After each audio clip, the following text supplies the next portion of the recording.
The high-tech industry group known as Space Canada has a big ask of Ottawa. They want the federal government to create a national space council that would not only develop strategic space policies, but also create jobs that would keep Canada competitive.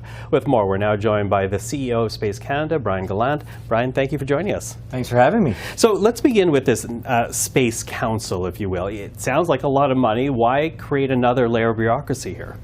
It's really, I think, interesting because the reason for it is that 60 years ago, when somebody was doing something in space, it was all government-led.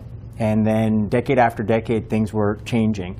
Now, over the last few years, the space sector, what's happening in space, has morphed before our very eyes. It's an emerging industry. It's one in which that the functions that we're using space to better our lives here on Earth and here in Canada is changing as well. So because of that, our argument is that over those 60 years, when the systems were put in place to govern space from Canada's point of view, it's archaic. So we need to really find a way to get all the departments that have an impact on the space sector and this Canadian space ecosystem, as well as all the departments that could be benefiting from the Canadian space ecosystem, to get around the same table. So we would actually argue we don't want really to create another layer or anything like that, and really just get the departments with the resources that they have that are already working in space. If they don't have someone working in space, that says a lot, and they should have at least some people, and then bringing them to the same table and making sure that space is a priority, because it has and will have a huge impact on our societal challenges, our environmental challenges, and I think it represents a great economic opportunity. Okay, well, let's build upon some of that, because I'm thinking about, for example, the government already committing billions of dollars to upgrade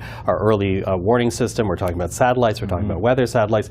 That commitment's already being made, and that already, that type of project, those fingers go into many different departments. So again, how needed is this agency if those commitments, big multi-billion-dollar commitments, are already being made? And I'll even add to your point. I think that it was great to see in the last federal budget major investments to extend the International Space Station contributions of our country. Also some investments in the Lunar Gateway and Lunar Rover, so fantastic and applauded by us. Nevertheless, there are still lots of things that need to be done, and it's not all about funds. Of course, there's investments that would be very helpful to the industry and to the ecosystem, but it's also about regulation and modernizing our framework. So let's use a quick example. We actually don't have a framework currently in Canada for commercial space launch.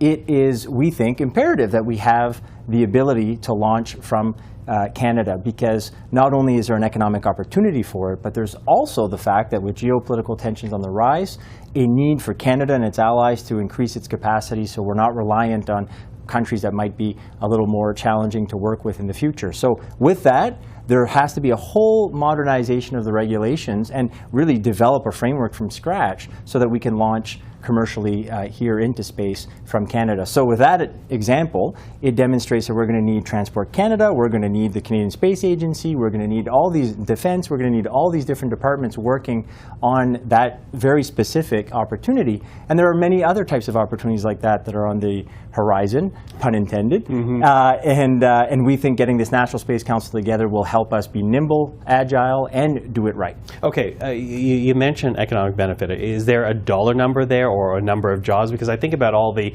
billions of dollars this country has invested in other high-tech sectors, air and space, and still, when we talk about technology in the future, we're talking about the United States, South Korea, Japan, not really Canada. So what dollar figure are you looking at here?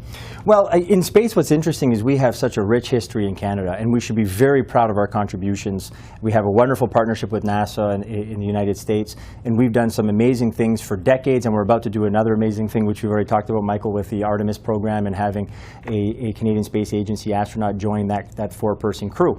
So we should be extremely proud as Canadians of what we've done. Now, there is right now thousands of jobs every single year in Canada that depend on the space sector. There are billions of dollars that come into our country and that are generated because of the space sector every single year. Now, that's with a global space company that depends how you kind of slice it, but essentially it's somewhere between $300 billion to $600 billion per year right now.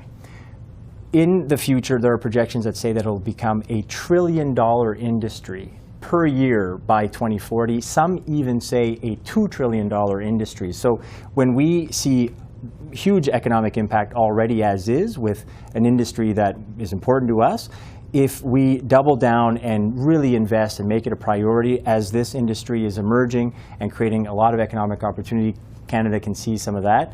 And there's all these other functions of helping us fight climate change, helping us with the digital divide, helping ensure that we're secure in our country, all these other things that would be, I think, very beneficial to Canada. Okay, well, we watch on the sidelines. You'll have to keep us up to date. Brian Gallant, thank you for the time. Thanks for having me.